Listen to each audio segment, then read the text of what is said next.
Rimuru and Iruma's Adventures in the Netherworld by MU1622. Found on Wattpad, fanfiction.net, and Archive of Our Own. Chapter 33. The People of Tempest. Editor's note. As I am making this, warning for headphone users. There is a noise used to bleep out a word that is bleeped in the fic itself. However, while it fits perfectly, it is a little sharp on the ears. So, headphone users beware. Once it gets to the part where CL first starts talking, you'll hear a humph. And then Rimuru replies with, "Yeah, I'm talking about you, CL. Warning, there is a loud sound right there. You may want to turn your volume down or just take your headphone out for a few moments for that word." I'll also put a visual up on screen for you to be able to keep an eye out for it if you are looking. Thank you. Wanted to give fair warning to everyone. Bye. Hey, also editing me here. One extra warning that I didn't think about till I got to editing that scene. Minor mentions of nudity in the story. If that makes you uncomfortable, I suggest you skip over the scene where it switches back to Rimuru's perspective at the end when he's doing dress-up time with the ladies. Thank you. Bye-bye. Rimuru point of view. Jeez, that meeting took forever. I've just finished a multiple hour-long meeting about what happened since I left, along with a large stack of paperwork I had to finish. Some new projects have sprung up in my absence and needed my direct approval before starting. That meeting was grueling, but necessary. I've already slacked for the last few months, so I have no excuse to avoid something like that. So, now that that's all taken care of, I need to fetch Iruma. He was curious about how I brought all these folks together under one banner, so I had their representative leaders stick around after the meeting so he can talk with them. He's been with Gapta for most of the day today, so I hope he's had fun with him. Gapta's a fun guy, so I'm sure he has. Let's just pray that they haven't gotten Iruma into any trouble. Nah, Gapta's a full-grown adult. He knows better than to do something too stupid. Plus, with the offer of going to see the butterflies in Dworgen, I'm sure he kept himself in check. So I use my universal detect to track him down and teleport nearby. I find him still with Gapta, thankfully, but he looks a bit different than before. It seems Gapta's taken him shopping in one of the touristy areas of town since the boys loaded up with Tempest merch. A hat, a t-shirt, a freaking plush version of my slime form, which I can't help but feel embarrassed about, among other things. Seems like Gapta's been generous with him, buying all that for Iruma. The kid looks pretty happy too, grinning from ear to ear. "Hey, did you have fun, Iruma?" Iruma turns around in surprise before enthusiastically nodding his head, still smiling brightly. "Yes, I did. There's so many cool places and delicious foods here." "Good job, Gapta. It seems like you've done good today." I praise him, since he did his job well as far as I can tell. As Iruma excitedly recounts what he's done today, Gapta just stands there, smugly grinning, looking satisfied with himself. Some people nearby are looking at Gapta with awe, probably partially due to me publicly praising him, and also since he's become fairly popular from being one of the Big Four. I've heard people say he's handsome or dashing when he's confident, but I've never seen that when it comes to this doof. All I see is that dopey little goblin I met all those years ago. On the inside, he's changed, but on the outside? Nah, not one bit. Sorry to break it to you, man, but that's the truth. After Iruma tells me all about his day, I lead him back to the meeting hall, leaving Gapta behind. I'll meet up with him later after Iruma's settled in for the night and in his guest room. It's not like I can take Iruma with me to a bar. The kid's way too young for that. What? You're saying when I first went there, I was only a few months old? Shut up! That's an entirely different situation. Plus, I couldn't even get drunk back then anyway, so who cares how old I was? That wasn't the problem, huh? The scantily clad girls aren't the issue either, since I don't have a desire to do stuff with women anymore, even beautiful elves? They're sure nice to look at, but nothing more since a certain someone won't let me have a sex drive or the parts piloted by one. Yeah, I'm talking about you, CL, you blocking yandere of Amanas. It is for your own good, master. I cannot have any evil women seducing you with their charms. Whatever. I've accepted that I've lost my manhood, but that doesn't mean I don't miss it sometimes. I still enjoy being pressed against a chest or looking at a pretty woman, but it's not the same. Even when compared to my first few years as a slime, my enjoyment of the stuff has diminished greatly, and it sucks. Iruma point of view. Rimuru has finally come to get me after a good few hours spent in a meeting. At first, she seemed happy, especially when I recounted what I got to do today, but now she seems sullen. Something's bothering her, but I'm not sure what. Did something go wrong in the important meeting you just had? It takes a moment for her to respond, since she was just distracted by her thoughts a moment ago. Huh? Oh, no, nothing like that, Rimuru says, changing her troubled expression to a warm smile. Before I get the chance to question Rimuru further, we reach our destination. The meeting room is packed with an assortment of monsters. All right, guys, can you please tell Iruma here the stories of how I met you and your people? He's curious about Tempest's history, and I thought having you all explain from your perspectives would be the best way for him to learn, Rimuru says as she sits down at the head of the table, with me sitting in an open seat nearby. They all answer with phrases like, yes, sir, and yes, my lord, looking pleased to talk about it. Let's begin in chronological order, shall we? A large hobgoblin man says. His smile looks a little scary, but based on his tone, I don't think it's intentional. Yeah, go ahead and start off, Rigard, Rimuru says to the man. Just as the man is about to begin, he's interrupted. Lord Rimuru, Shuna asks, poking her head in the door to the meeting room. Yeah? Do you need something? Rimuru responds. Could you please come with me to try on those outfits? You promised, remember? Shuna says with a smile on her face. Her smile is the opposite of Rigard's, looking sweet at first glance, but holding a scary, intimidating feeling behind it. Rimuru seems to feel the pressure too, since their relaxed expression was replaced with a nervous one after Shuna arrived. Sorry, Iruma, but I need to leave again. Have them tell me when you're all done, and I'll see you again afterward, okay? Yeah, no problem. Gopta was nice, so I'm sure these people are too. Rimuru smiles at me before standing up, looking somewhat reluctant to do so. Duty calls! I guess I'll leave it all to you guys, Rimuru says with a forced smile while shuffling out of the room, leaving me with all these people I don't know. Shouldn't I, the great storm dragon Veldora Tempest, start off this tale? Veldora shouts as he bursts through the doorway, nearly snapping the door off its hinges and causing it to slam against the wall next to it. Once again, poor Rigard is stopped before he can even start speaking. The man, who happens to be a dragon and Rimuru's brother, looks a little worse off than usual, his exposed top half covered in large bruises and scrapes. I know the guy's tough, so I don't know what could have caused him to get injured to that degree. I remember that he was reluctant to come back here, so maybe this is why.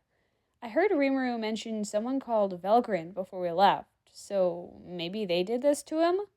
I'm not sure, but seeing him in that state, I can't help but feel bad for Veldora.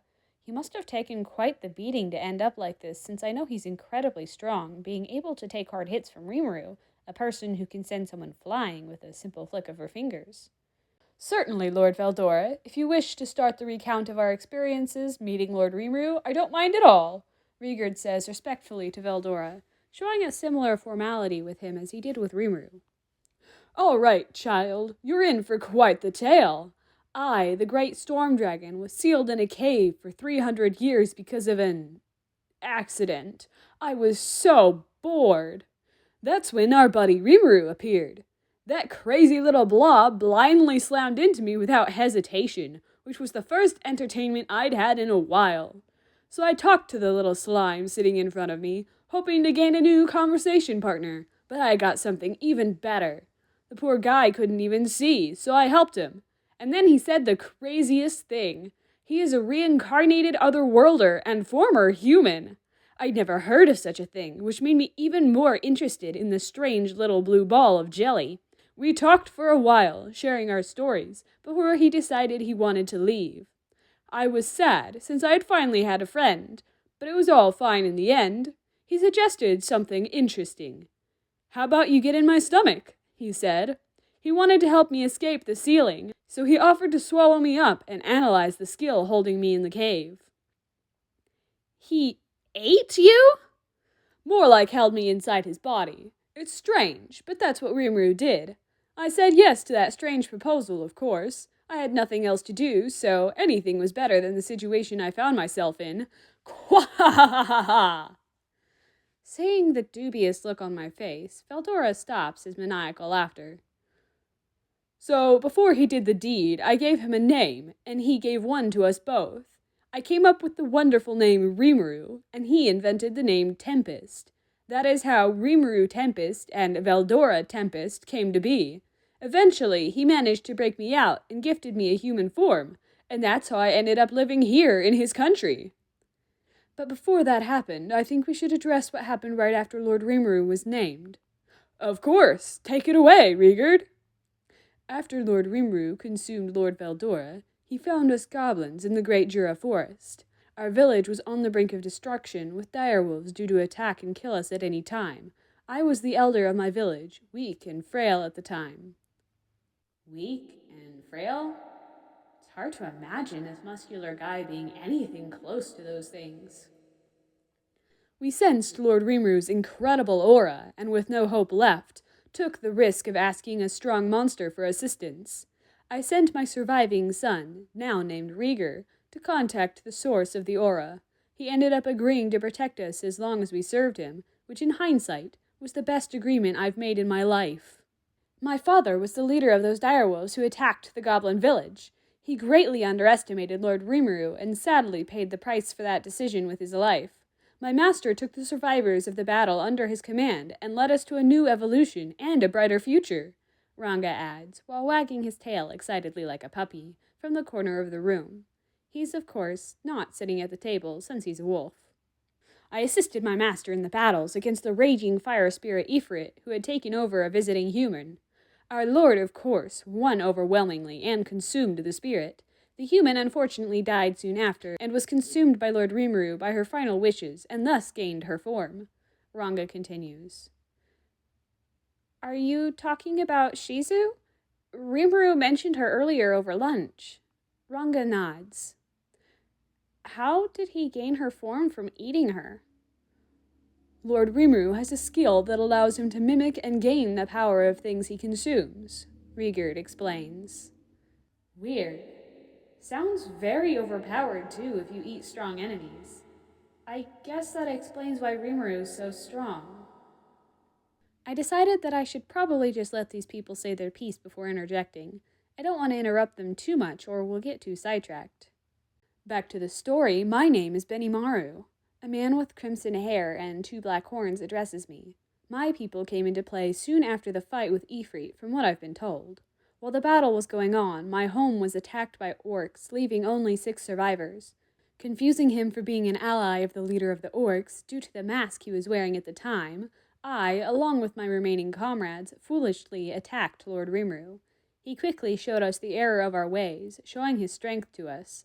The only reason I survived that encounter was due to his patience and forgiving attitude. After asking to hear our story, he offered to have us serve under him, pledging to help us to get revenge for our people. I think I should give my perspective now. My name is Geld. I am a son of the former Orc King after our people were struck with a horrible famine. My father made a deal with a Majin that led us to mindlessly invading the great forest of Jura. We were his pawns and ended up causing widespread death and destruction. That included the ogre village and its inhabitants. Lord Rimuru and his people waged war against us and won, but vowed to help the survivors with their starvation. He also forgave us for our rampaging, which was undeserved and generous on his part.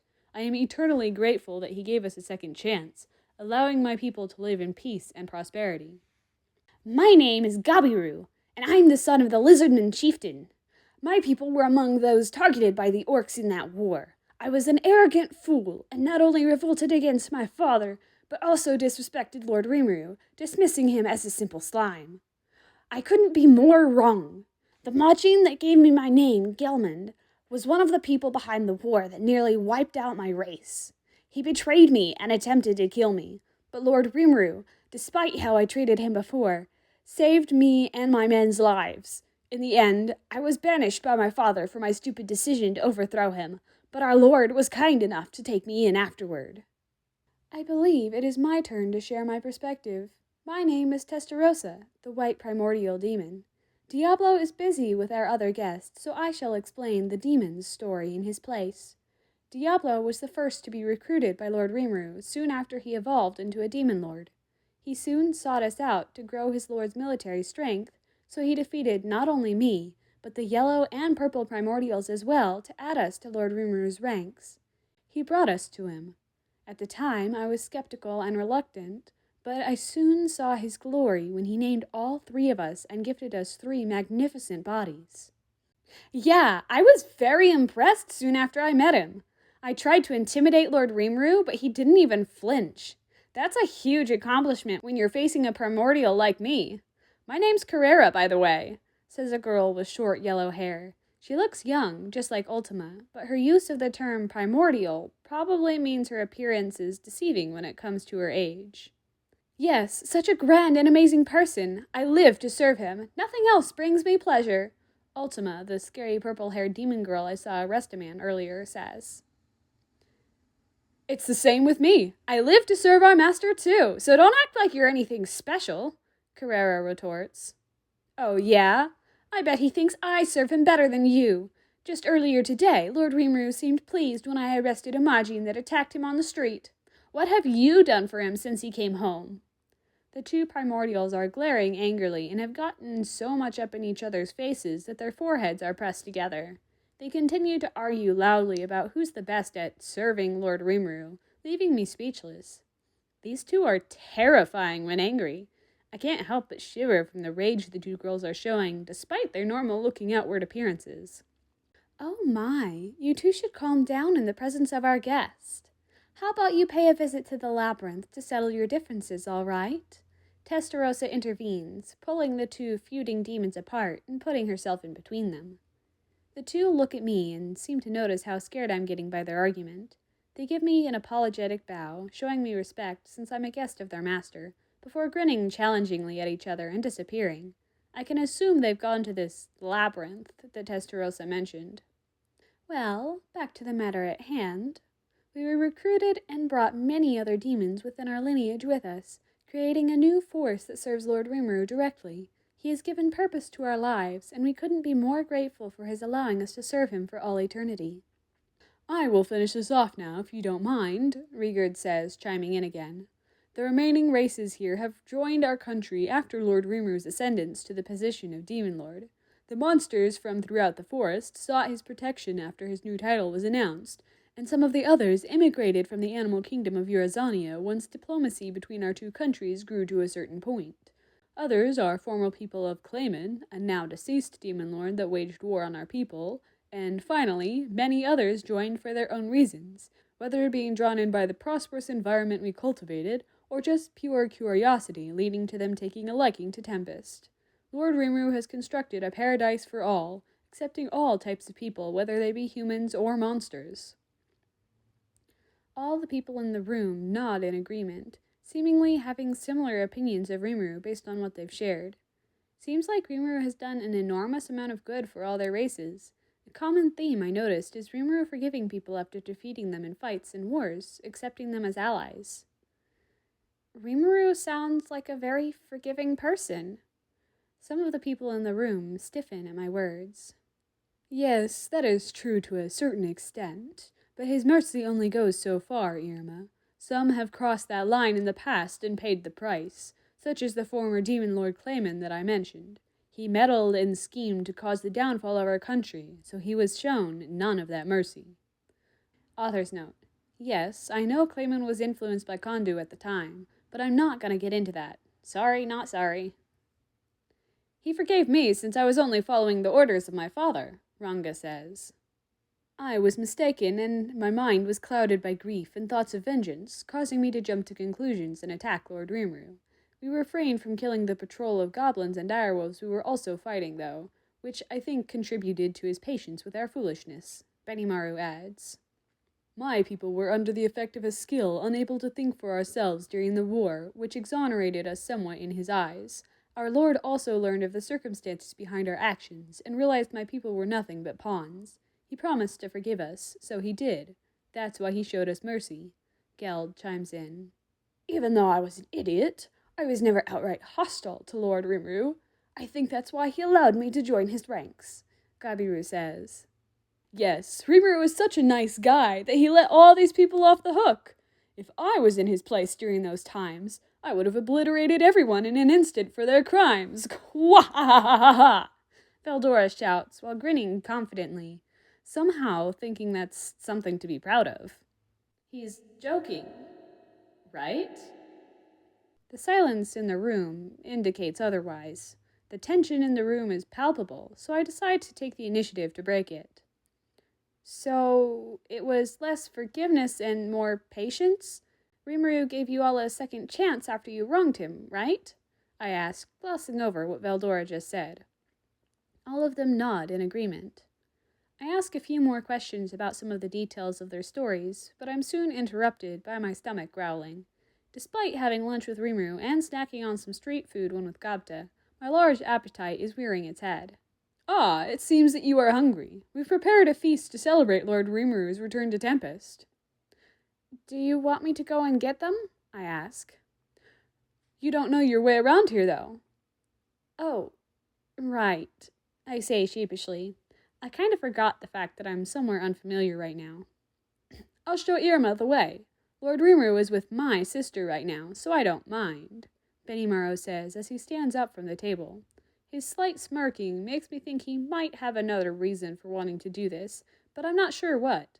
The expression reminds me of the face Rimuru makes when they're playing a prank or teasing me, but I could be wrong since it was pretty subtle. As we walk towards wherever Rimuru was taken, I decide to strike up a conversation with the red-headed man. He's acting kind of stiff and formal, which is making me uncomfortable. You don't have to act all formal with me. I'm just Rimuru's friend. If you are fine with it, I will try to act a bit more casual with you. We are both friends of Lord Rimuru, right? You are friends with Rimuru too? Yes, but I can't act casually with him in public since we both hold such high positions in the government. When it's just the two of us, though, I try to loosen up, Benimaru says with a small chuckle. That makes sense. So you said Shuna's your sister, right?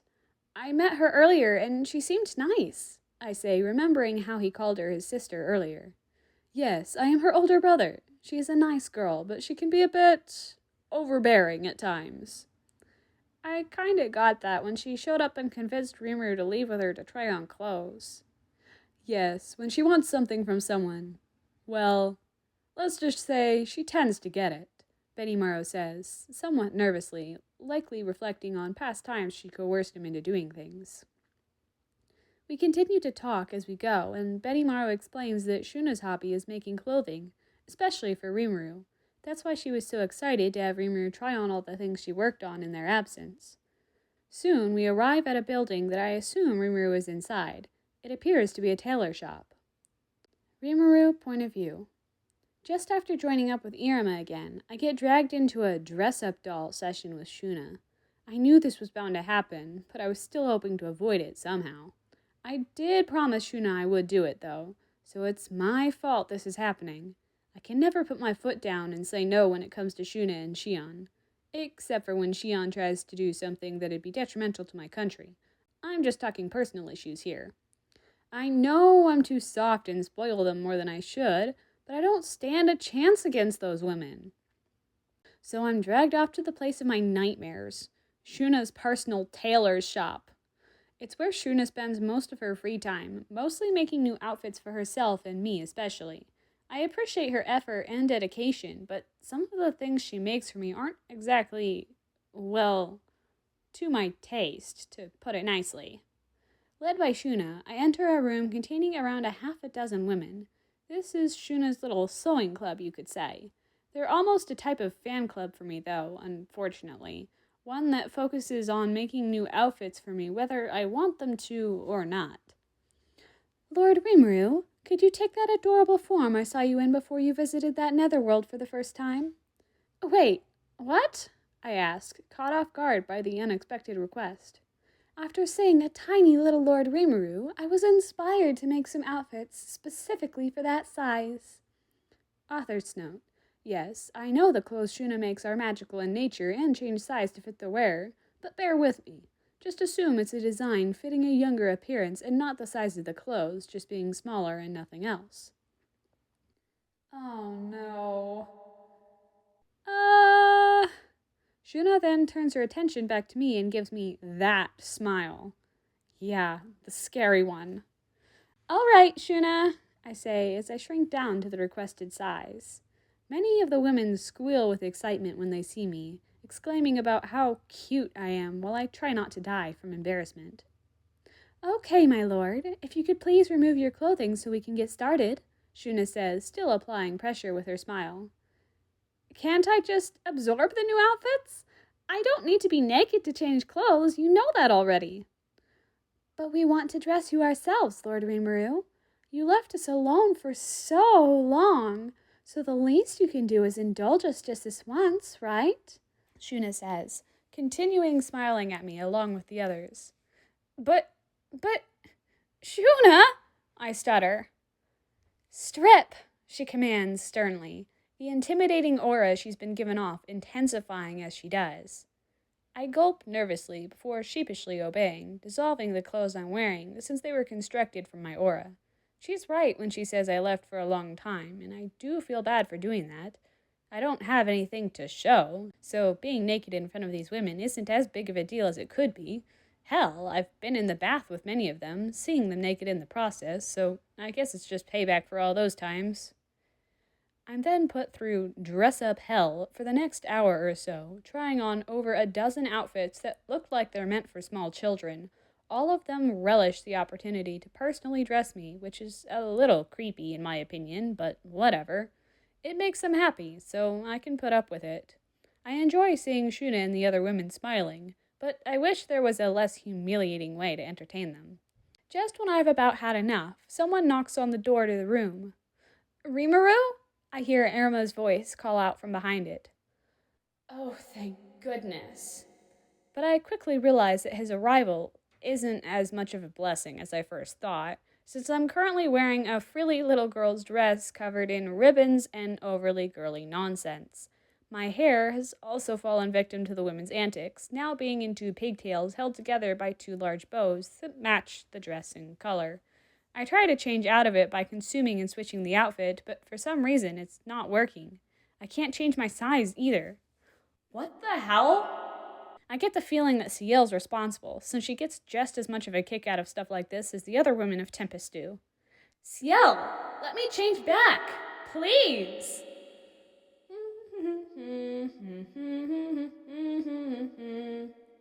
Damn it!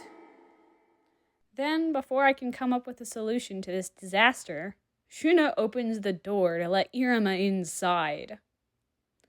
And that concludes Chapter 33 of Rimuru and Iruma's Adventures in the Netherworld. How do you like that, cliffhangers, my lovelies? I feel like that's a fun kind of cliffhanger right there, because you know something embarrassing and horribly hilarious is about to happen at the start of the next chapter. Anyways, I hope you all enjoyed, my lovelies, and I will see you next week. Bye-bye!